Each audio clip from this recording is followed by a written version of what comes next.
الشيطان الرجيم. بسم الله الرحمن الرحيم. ربنا وابعث فيهم رسولا منهم يتلو عليهم آياتك ويعلمهم الكتاب والحكمة ويزكيهم. وقال النبي عليه الصلاة والسلام: أنا دعاء أبي إبراهيم على نبينا وعليه الصلاة والسلام. بلغ العلا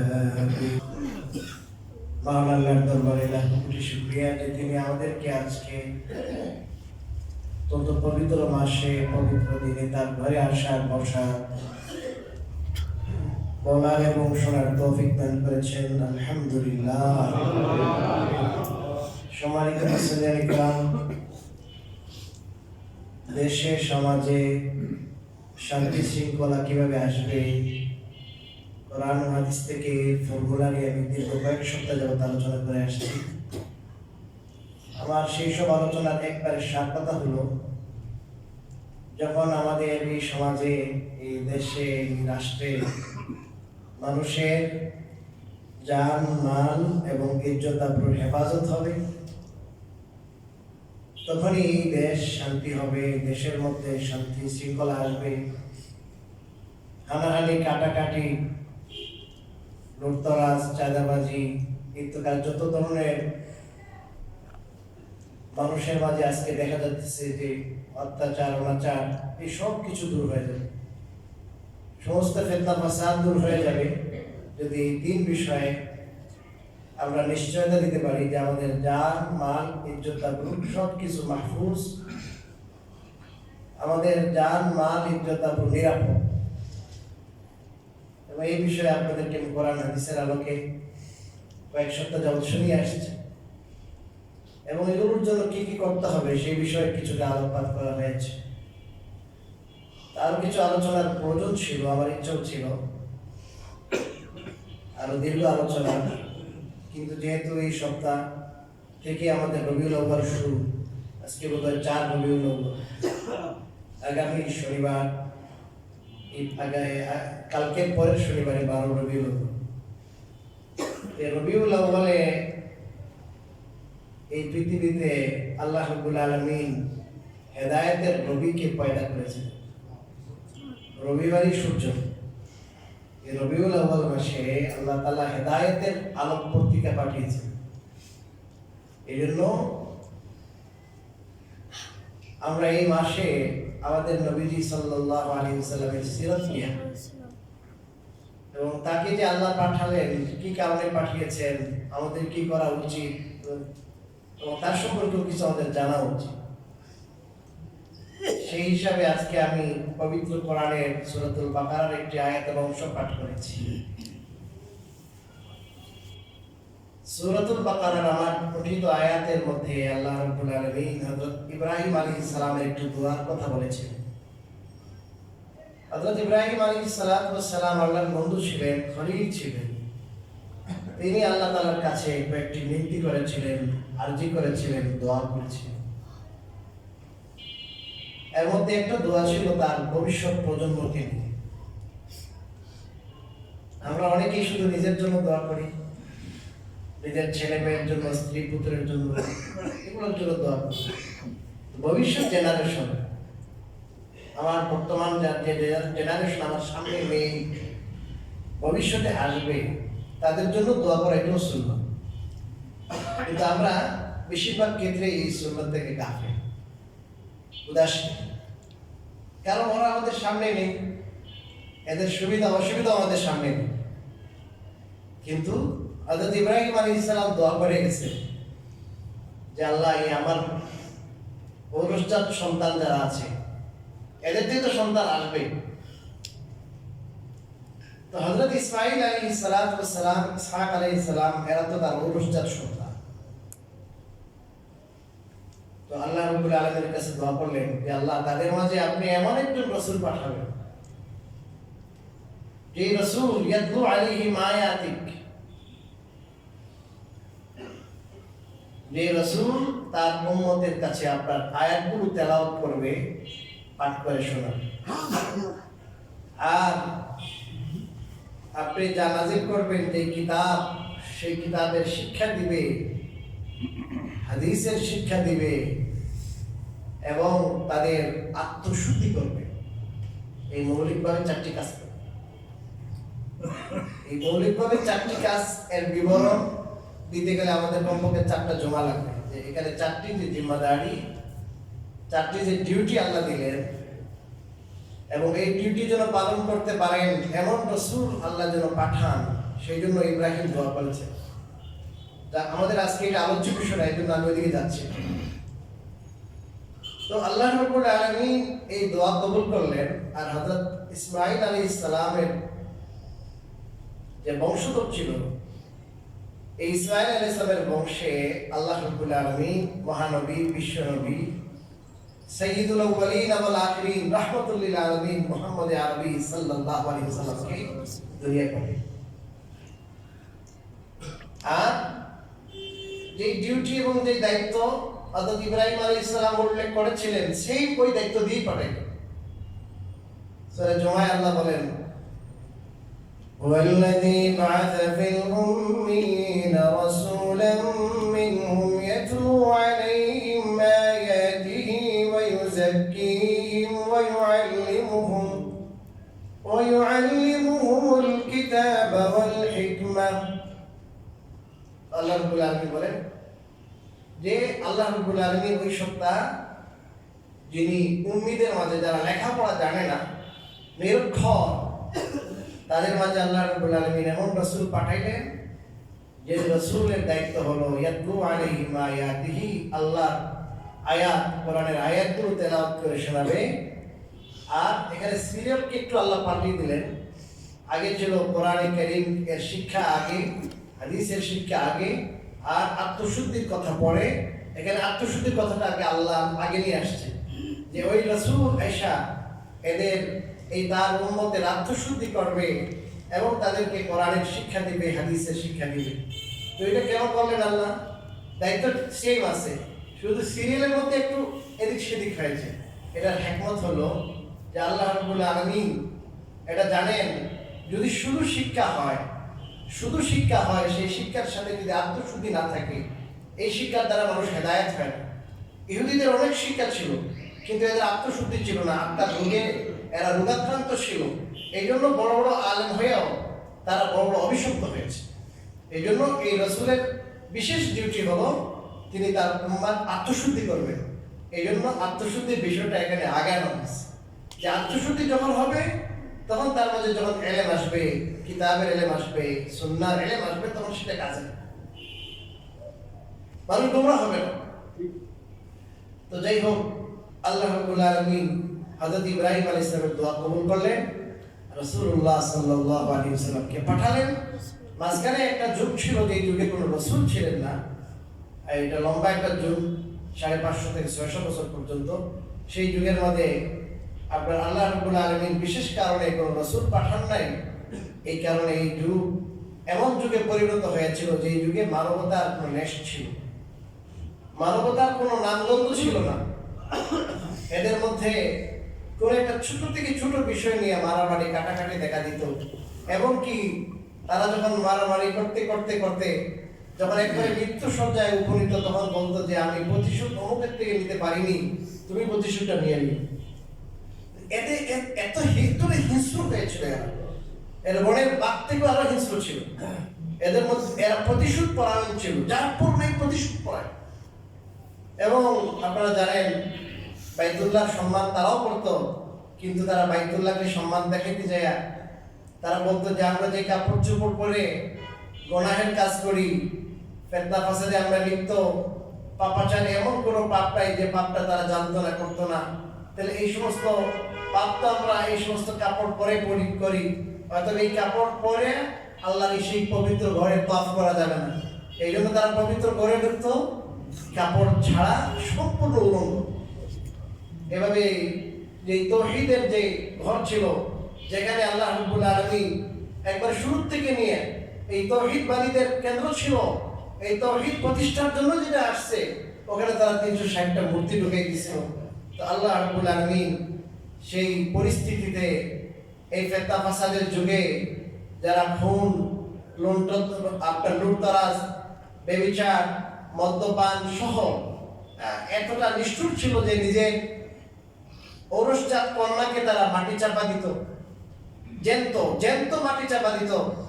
তারা নিজের লজ্জায় মনে করতো যে আমার যদি মেয়ে থাকে আমি সমাজে কিভাবে চলবো। ইয়াতাওয়ারা মিনাল কওমি মিন সুই মা বুশিরা বিহি, কোরআনে আছে।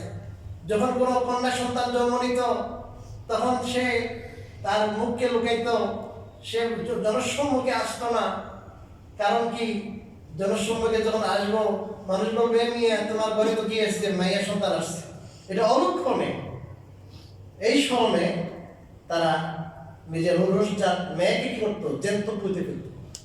কোরআনে কারিমে আছে ওয়াইদাল মাউউদাতু সুইলাত, যাকে জ্যান্ত পুঁতে ফেলা হয়েছে সেই ব্যাপারে জিজ্ঞাসা করা হবে বিআইয়ি যামবিন কুতিলাত, কোন অন্যায় কি অপরাধে তাকে হত্যা করা হয়েছে। তো এইটা এত নিষ্ঠুর হয়ে গেছিল এই মানুষগুলো। তো আল্লাহ রাব্বুল আলামিন চাইলেন যে এই মানুষগুলোর মধ্যে পুনরায় মানবতা ফিরিয়ে আনতে, তারা যেন মানুষ হয়, তাদের মধ্যে যেন মানবতা আসে। তা আল্লাহ রাব্বুল আলামিন সেই মানবতার নবী, মানবতার দূত, এই শান্তির দূত হযরত মুহাম্মদ আরবি সাল্লাল্লাহু আলাইহি ওয়াসাল্লামকে পাঠাইলেন। কোন ঘরে পাঠাইছেন? এমন ঘরে পাঠাইছেন যে ঘরের ব্যাপারে হযরত জিবরীল আলাইহিস সালাম বলেন, আমি পুরো দুনিয়ার যত পরিবার আছে সবগুলো আমি সার্চ করেছি, দেখেছি। এই পৃথিবীর সব পরিবারকে আমি দেখলাম, কিন্তু বনু হাশিম এই পরিবারের মতো, এই গোত্রের মতো ভালো সম্ভ্রান্ত কোনো পরিবার আমি দুনিয়ায় দেখি। এবং এই জেনা ব্যভিচারের যুগেও রাসূলুল্লাহ সাল্লাল্লাহু আলাইহি ওয়াসাল্লামের যে কি ছিল, নসল ছিল, এই নসলে হযরত আদম আলাইহিস সালাম থেকে নিয়ে রাসূলুল্লাহ সাল্লাল্লাহু আলাইহি ওয়াসাল্লাম পর্যন্ত যে আপনার বংশ পরম্পরা আছে, সেই বংশ পরম্পরায় কোনো জেনা ব্যভিচারের নাম গন্ধ নাই। হাদিসে আছে আল্লাহ তাআলা এভাবে আল্লাহ রাসূলের বংশ পরম্পরাকে কলঙ্ক মুক্ত রেখেছে। আর হযরত জিবরিল এই কথা বলেছেন, পৃথিবীর পূর্ব থেকে পশ্চিম, পশ্চিম থেকে পূর্ব, উত্তর থেকে দক্ষিণ, দক্ষিণ থেকে উত্তর, আমি পুরোটা ঘুরে দেখলাম যে এর মধ্যে হযরত মুহাম্মদ সাল্লাল্লাহু আলাইহি ওয়াসাল্লাম থেকে ভালো কোনো মানুষ নাই। আল্লাহ সর্বোত্তম মানুষ যিনি, যার মধ্যে সবচেয়ে ভালো ভালো সিফাতগুলো ছিল, গুণগুলো ছিল, তাকে আল্লাহ বাছাই করলেন এই মানুষগুলোর হিদায়াতের জন্য। 40 বছর পর্যন্ত আল্লাহ রাব্বুল আলামিন তাকে এমনভাবে রাখলেন যে সমস্ত মানুষের কাছে প্রিয়, সমস্ত মানুষের কাছে প্রিয়, সবাই তাকে ভালোবাসে, সবাই তাকে আদর করে। কোনো ঝগড়া হইলে মানুষ মিটমাটের জন্য তাকে ডাকে। হাজরে আসওয়াদ নিয়ে যখন দেখা দিল যে ভাই হাজরে আসওয়াদটা কাবা শরীফ পুনর্নির্মাণ হয়, এখন এটা কে রাখবে? সবাই বলে আমি রাখবো, আমি রাখবো। সব শেষে সিদ্ধান্ত হইল মুহাম্মদ তিনি যে সিদ্ধান্ত নেবেন, তিনি যে সিদ্ধান্ত দিবেন, আমরা সবাই ওই সিদ্ধান্ত মেনে নেব। এভাবে আল্লাহ রাব্বুল আলামিন তাকে সম্মানিত করেছেন। সবাই তাকে আমানতদার হিসেবে জানতো। আর আমি টাকা পয়সা সব কিছু না, 40 বছর পর্যন্ত তিনি এভাবে ছিলেন সমাজের মাঝে, অত্যন্ত প্রশংসনীয় মুহাম্মদ, মানে যার প্রশংসা করা হয় মুহাম্মদ। তো 40 বছর তাকে আল্লাহ তাআলা এইভাবে সমাজের সামনে রাখেন। আর দুনিয়াতে যখন আসেন আসলে এতিম হয়ে, তার বাবা তো আব্দুল্লাহ, তার বাবা তো আগেই মারা যান, বাবাকে উনি দেখেন নাই। মা আমেনা উনিও ছোটবেলায় মারা গেছেন, এখন আছেন শুধু চাচা দাদা। 8 বছর বয়সে দাদা আব্দুল মুত্তালিব উনিও মারা যান, এখন তো উনি এতিম। হযরত খাজা আবু তালেব তিনি ছিলেন দীর্ঘদিন পর্যন্ত, তিনি আগে রাখেন। এখন এতিম, তার বাবাও নাই, মাও নাই। এই একজন এতিম ছেলের মাধ্যমে আল্লাহ রাব্বুল আলামিন দুনিয়ায় এমন একটা পরিবর্তন আনলেন। 40 বছর বয়স যখন হয়, তো এর আগের থেকে কিছুদিন আগের থেকে সুম্মা হুব্বিবা ইলাইহিল খালা ফাকানা ইয়াখরু বিগারি হিরা। অনেক সময় মানুষের মাঝে থাকতে ভালো লাগে না, একাকিত্ব পছন্দ করে। তার কিছু ভালো লাগে না, কিছু ভালো লাগে না, উনি একাকি চলে যেতেন গারে হেরা। আর আজীব আজীব স্বপ্ন, আজীব আজীব স্বপ্ন দেখতেন। তো গারে হেরাতে গেলেন, গারে হেরায় যে দীর্ঘদিন ইবাদত করেন। আর ওনার স্ত্রী হযরত খাদিজা রাদিয়াল্লাহু তাআলা আনহা, উনি ওখানে যায়া খাবার দিয়ে আসতেন, ওখানে খাবার দিয়ে আসতেন। আপনারা যারা গারে হেরাতে গিয়েছেন আপনারা বুঝতে পারেন যে একজন মহিলা কি পরিমাণ কষ্ট করে ওখানে যাওয়া আসে। আর শুধু স্বপ্ন দেখেন, এই কিছু স্বপ্ন চাচাতো ভাই ছিলেন ওনার ভাতিজা পরকার কাছে নিয়ে যাওয়া হলো। পরকার সব কিছু শুনে বললেন যে ইনি তো সেই নবী, যে নবীর সংবাদ আমাদের কিতাবে দেওয়া হয়েছে, কিন্তু দুঃখজনক আমি তো, উনি যখন রাসূল হবেন, নবী হবেন, সেই সম্মানের আসনে আসীন হবেন, তখন আমি থাকবো না। আমি যদি ওই সময় বেঁচে থাকতাম তাহলে তার পাটা ধুয়ে দিতাম আমি। বলতেছে ওয়ারাকা, বলতেছে ওয়ারাকা ইবনে নওফল। তো আগের থেকে এই স্বপ্নের মাধ্যমে এটা বুঝে আসতেছে উনি অচিরে কিছু হতে যাচ্ছে, নতুন নতুন অনেক সুন্দর সুন্দর স্বপ্ন দেখতেছে। আর ওইদিকে মানুষের থেকে আড়ালে, লোকালয় থেকে বাইরে যাইয়া ওই ওখানে গারে হেরার মধ্যে ইবাদত করতেছে। হঠাৎ করে একদিন গারে হেরায় ওহী নিয়ে হযরত জিবরাইল উপস্থিত, এসে বলেন ইকরা। কোনা মা আনা বিকারি, আমি তো পড়তে জানি না, আমি তো পড়তে পারি না। আবার বলেন ইকরা, আপনি পড়ুন। উনি কয় মা আনা বিকারি। তৃতীয়বার বলেন কয় মা আনা বিকারি। তখন উনি ওনাকে আজা করে ধরে চাপ দিলেন, চাপ।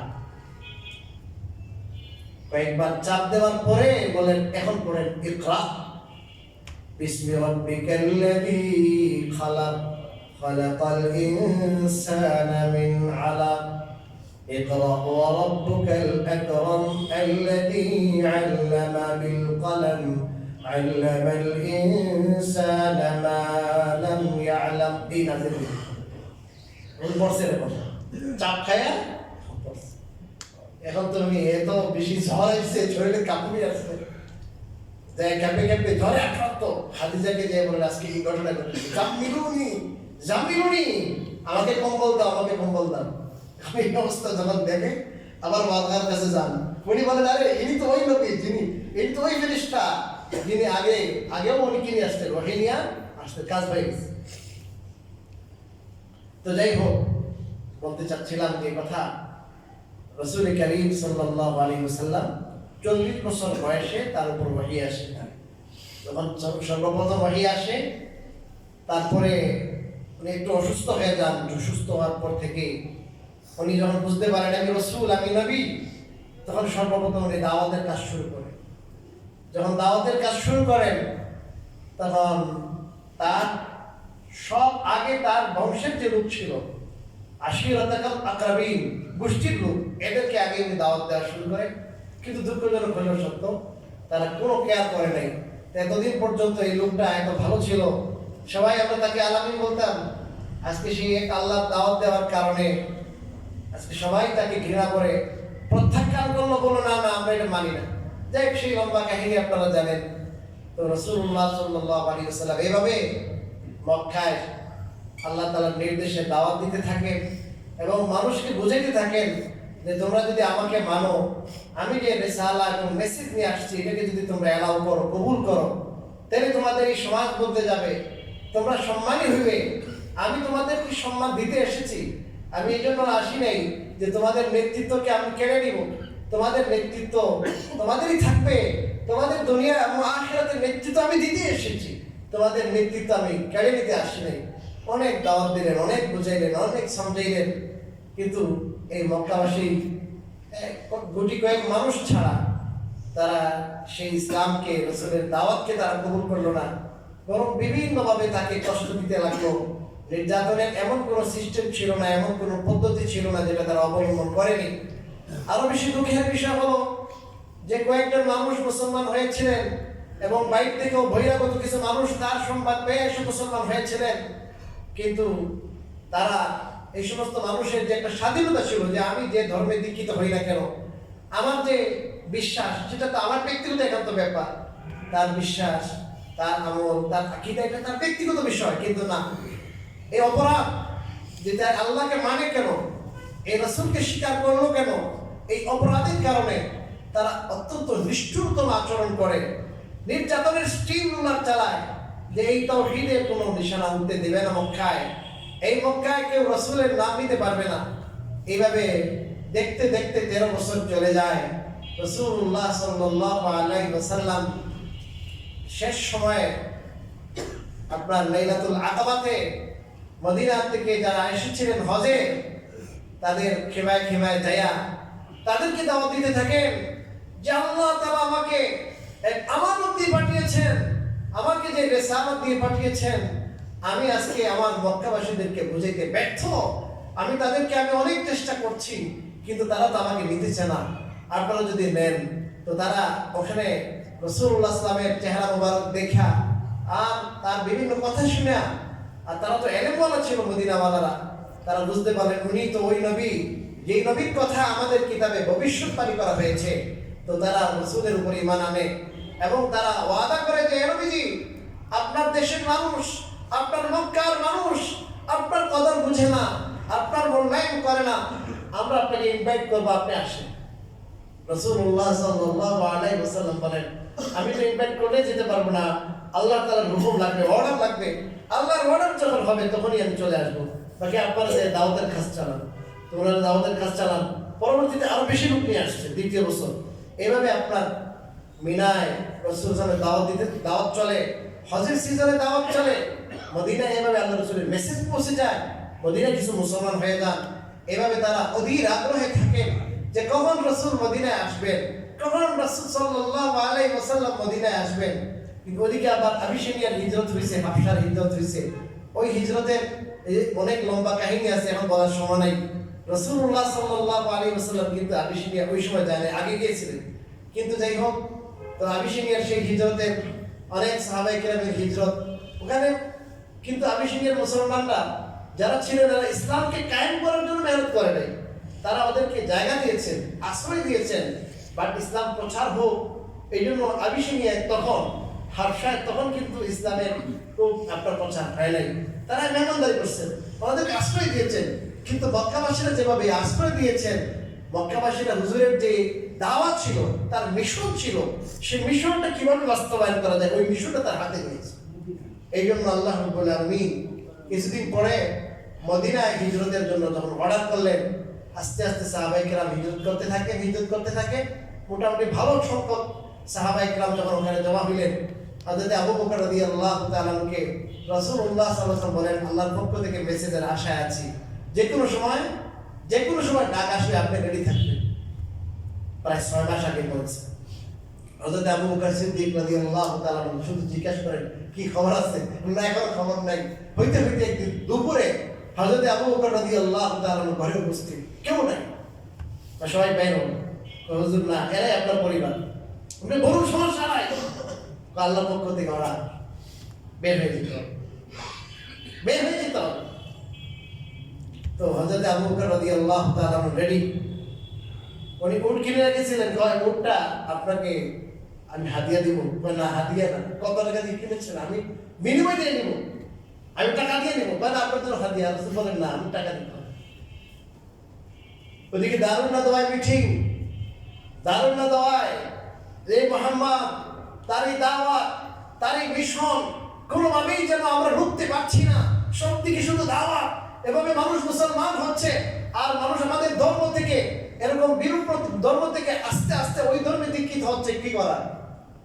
তখন অনেকে অনেক সিদ্ধান্ত দেয়, কিন্তু ওই সময় ইবলিস শয়তান সেবায় এখানে কিন্তু সভাপতির আসনে আসেন ইবলিস। সেই শয়তান সে সিদ্ধান্ত দিবে এক একটা সিদ্ধান্ত আসে, এক একটা রায় আসে, সে বলে না এরকম হইব না, এটা হইব না, এটা হইব না। সবগুলোর বিরুদ্ধে সে কি করে? বিভিন্ন যুক্তি তুলে দেবে। শেষ পর্যন্ত একজনের রায় ছিল এমন যে দেখেন সব কবিলার, সব গোত্র থেকে একজন দুজন করে মানুষ আসবে, আর সবাই মিলে মোহাম্মদকে কতল করবে। তাইলে তার যে বংশ গোড়াইশ তারা অ্যাকশন নিতে পারবে। কারণ অ্যাকশন নেবে কার বিরুদ্ধে? যেখানে সমস্ত কবিলা, সমস্ত গোত্র যেখানে শরীক, তারা তো একাকি নিতে পারবে না, অ্যাকশন নিতে পারবে না। এই জন্য সবাই মিলে তাকে শেষ করে দেবে। এবার বলে ও বলে ঠিক আছে, এবার এইটাই ঠিক, এটা এই মর্মে সিদ্ধান্ত গৃহীত হইল। রাসূলুল্লাহ সাল্লাল্লাহু আলাইহি ওয়াসাল্লামের বাসভবনের সামনে সবাই বসে অপেক্ষমান যে আজকে ভোর যখন হবে সে বের হবে নামাজের জন্য, ওই সময় তাকে শেষ করে দেবে। রাসূলুল্লাহ সাল্লাল্লাহু আলাইহি ওয়াসাল্লাম হযরত আলী রাদিয়াল্লাহু তাআলা কে বলেন, আলী, আল্লাহ তাআলার অর্ডার, আমি মদিনায় হিজরত করব, মদিনায় চলে যাব, কিন্তু মানুষ আমাকে বিশ্বাস করত, অমুকের এত টাকা, অমুকের এত টাকা, অমুকের এত টাকা, সেই টাকাগুলো আমার কাছে গচ্ছিত, আমার কাছে আমানত। তুমি এই টাকাগুলো, মানুষের এই জিনিসগুলো, যার যে জিনিস আছে সব বুঝায় বললেন, এই জিনিসগুলো তুমি মানুষের কাছে পৌঁছে দিবে এবং পৌঁছে দেওয়ার পরে আমার কাছে মদিনায় চলে আসবে। খেয়াল করেন, আমার কাছে কোথায় আসবে? মদিনায় আসবে। হযরত আলী দেখতেছেন সব পুরো বাড়ি ঘেরাও করা।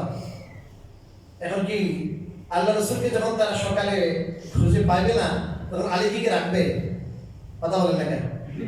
এরা তো কি, এরা প্রতিশোধ পরায়ণ, অত্যন্ত প্রতিশোধ পরায়ণ। চক্রান্ত করে কোথায় কি করছো তুমি বলো, তোমাকে শেষ করে ফেলবো। হযরত আলী রাদিয়াল্লাহু তাআলা কোনও শব্দ করে নাই যে এইভাবে চক্রান্তের মধ্যে আমাকে ফেলে যাচ্ছেন কোথায়, আমাকে তো যখন দেখবে আপনার আসলে আসি, আপনার খাটে আমি শুয়ে আছি, আমাকে তো ছাড়বে না, এই কথা আলী বলেন নাই। কারণ আলী রাদিয়াল্লাহু তাআলা বলেন, যখন শুনেন এই কথা যে এগুলো তুমি দিয়ে আমার কাছে মদিনায় দেখা করবে, উনি বুঝতে পারছেন সারা পৃথিবীর সমস্ত কাফের মিলেও আমাকে খতম করতে পারবে না। কারণ আমার নবীজি বলেছেন তুমি মদিনায় যেয়ে কি করবা?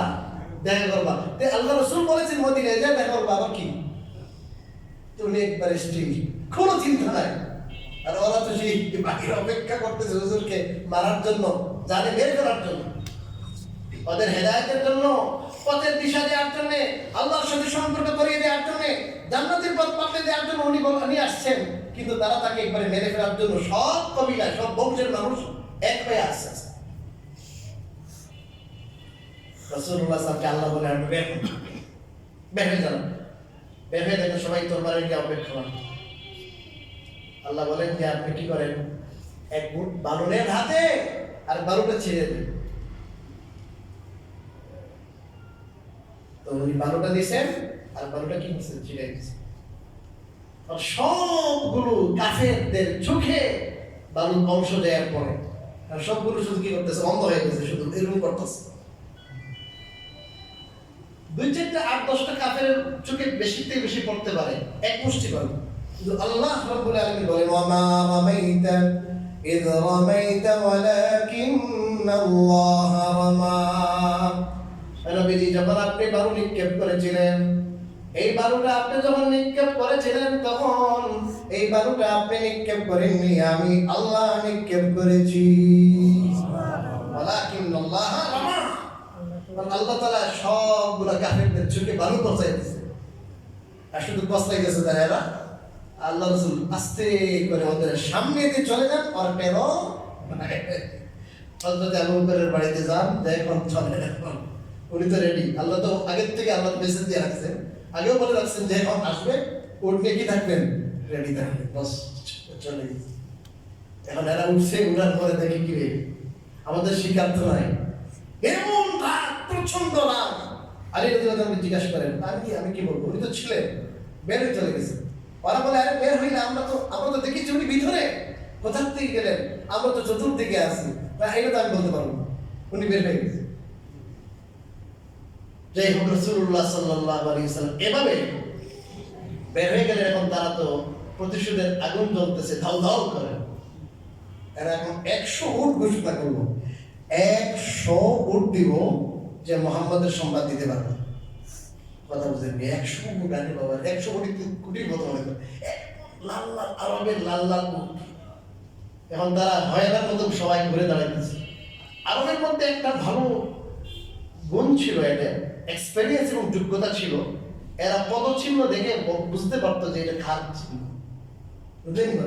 এখন এরা চিন্তা করতে এই রাতেই তো গেছে, এই তো একটু আগে। আর চতুর্দিকে তারা ঘুরতেছে, ঘুরে ঘুরে ঘুরে একজন খুবই এক্সপিরিয়েন্স ওয়ালা সে একবারে পৌঁছে গেছে, কিন্তু ওই গুহা পর্যন্ত পৌঁছে গেছে একবারে। আরে এইভাবে এর আগে রাস্তায় কিন্তু আবু বকর রাদিয়াল্লাহু তাআলা আনহুকে পেয়ে গেছে একজন রাস্তা, বুঝছেন? আল্লাহ রাসূলের সাথে আবু বকর একটু দূরত্ব আছে, ওই লোক কিন্তু আল্লাহ রাসূলকে চিনে নাই। আবু বকরকে জিজ্ঞাসা করছে, এই লোককে?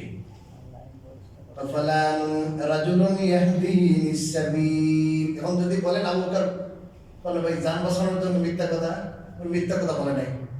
ওই বলছে উনি এমন একজন মানুষ যিনি আমাকে রাস্তা দেখান। আরবে আঁকা বাঁকা পথ, পাহাড়ি পথ, গিরিপথ, এটার জন্য সবসময় মানুষ কিন্তু পরিচিত যে সমস্ত মানুষ এদেরকে নিত যে ভাই আমাকে তুমি কি করবা, রাস্তা দেখাই দিবা, পথ প্রদর্শক। তো বলছেন যে ভাই আমার উনি কি পথ প্রদর্শক, উনি আমাকে রাস্তা দেখাই দেখা নিতেছে। ওই ভাবছে কি যে উনি কোথাও সফরে যাবে আর এনাকে কি ভাড়া করছে কি করার জন্য, রাস্তা দেখানোর জন্য। আর আবু বকর রাদিয়াল্লাহু তাআলা উনি এই কথা দ্বারা ওনার ইচ্ছে ছিল, মর্ম ছিল ওনার অন্তরের মধ্যে যে আমরা তো সবাই পথভ্রষ্ট ছিলাম, আমরা জান্নাত কোন পথে, আল্লাহর সন্তুষ্টি কোন পথে এটা জানতাম না। আল্লাহ রাব্বুল আলামিন ওনাকে পাঠিয়েছেন, উনি আমাদের জান্নাতের পথ দেখাইতেছে। সুবহানাল্লাহ। উনি ইচ্ছে করেছেন ইচ্ছা ইয়াহদিনিস সাবিল, রাস্তা দেখায়। কিসের রাস্তা? হেদায়েতের রাস্তা, জান্নাতের রাস্তা, আল্লাহর রাস্তা। লম্বা কাহিনী, অনেক কাহিনী আছে, অনেক কাহিনী আছে। যাক ওখানে শেষ পর্যন্ত একদম পৌঁছে গেছে। পৌঁছে যাওয়ার পরে পরে এখানে তো এই পর্যন্ত তো শেষ, এখন কোথায়? আবু বকর রাদিয়াল্লাহু তাআলা নিচ থেকে ঘর নিচ থেকে দেখতেছে হুজুর আইসা গেছে, কিন্তু আইসা গেছে দেখা যায়, পা দেখা যায়, একটু যদি নিচের দিকে তাকাতে ধরা পড়ে যাবে। وثاني اثنين إذ هما في الغار إذ يقول لصاحبه لا تحزن إن الله معنا। আল্লাহ রাব্বুল আলামিন এরা দুইজন ছিলেন, রাসূলুল্লাহ সাল্লাল্লাহু আলাইহি ওয়াসাল্লাম দুইজনের একজন ছিলেন। আর তিনি তার সাথীকে বলতেছেন, তার সঙ্গী হযরত আবু বকর, ওনাকে বলতেছেন তুমি চিন্তা করবে না, তুমি চিন্তা করিও না, কারণ ইন্নাল্লাহা মা'না, আল্লাহ আমাদের সাথে আছেন। এখন তো বর্তা বানাই নেবে, এখন তার দৌড়ে যাওয়ার কোনো কি নাই, জায়গা আছে গুহার ভিতরে, এখন ধরা কোনো উপায়ও নাই, দৌড়ানোর কোনো কি নাই, জায়গা নেই।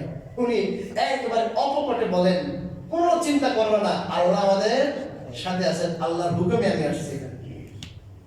এখন ওই জায়গায় দেখা যায় রাতারাতি কবুতরে কি করছে, ডিমও দিয়ে দিছে।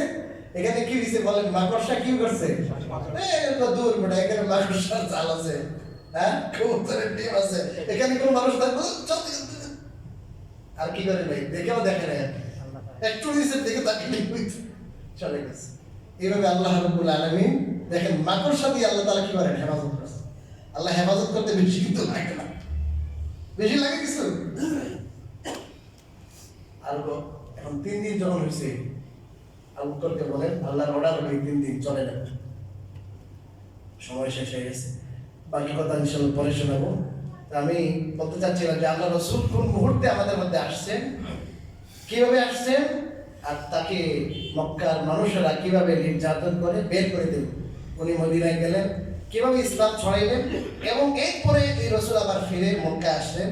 মক্কাতেও ইসলাম আসছে, ইসলাম আসার পরে মক্কার অবস্থা কি ছিল, কি হলো, এবং মক্কার আশেপাশে যে সমস্ত এলাকা ছিল এবং পুরা জাজিরাতুল আরব, যে আরব দ্বীপ, এই পুরা দ্বীপের মধ্যে কিভাবে ইসলাম ছড়িয়ে গেল, এবং এর পরবর্তীতে আপনার মোটামুটি অর্ধজাহান বা আরো বেশি হযরত উসমানের যুগে কিভাবে আপনার ইসলামের ছায়াতলে আসলো এবং কিভাবে মানুষ শান্তি পাইল। এবং আজকে আমরা এই রাসূল সাল্লাল্লাহু আলাইহি ওয়াসাল্লামের নীতি এবং তার আদর্শ থেকে তার নিয়ে আসা যে ঐশী বাণী ওহী, সেটা থেকে দূরে থাকার কারণে আজকে এই জাতির কি ক্ষতি হচ্ছে, আমরা ইনশাআল্লাহ ধারাবাহিকভাবে এই বিষয়গুলো আলোচনা করব। এবং বিশেষ করে রাসূলুল্লাহ সাল্লাল্লাহু আলাইহি ওয়াসাল্লামের কিছু সিরাত, যাতে করে আমরা আমাদের নিজের জীবনকে তার সিরাত অনুযায়ী করতে পারি। এই জন্য তার সিরাত অনুযায়ী ইনশাআল্লাহ কিছু সিরাতের আলোচনা করবো ইনশাআল্লাহ। আল্লাহ রাব্বুল আলামিন আমাদেরকে মহানবী বিশ্বনবী মুহাম্মদ আরবি সাল্লাল্লাহু আলাইহি ওয়াসাল্লামের সিরাত অনুযায়ী চলার তৌফিক দান করেন, আমিন।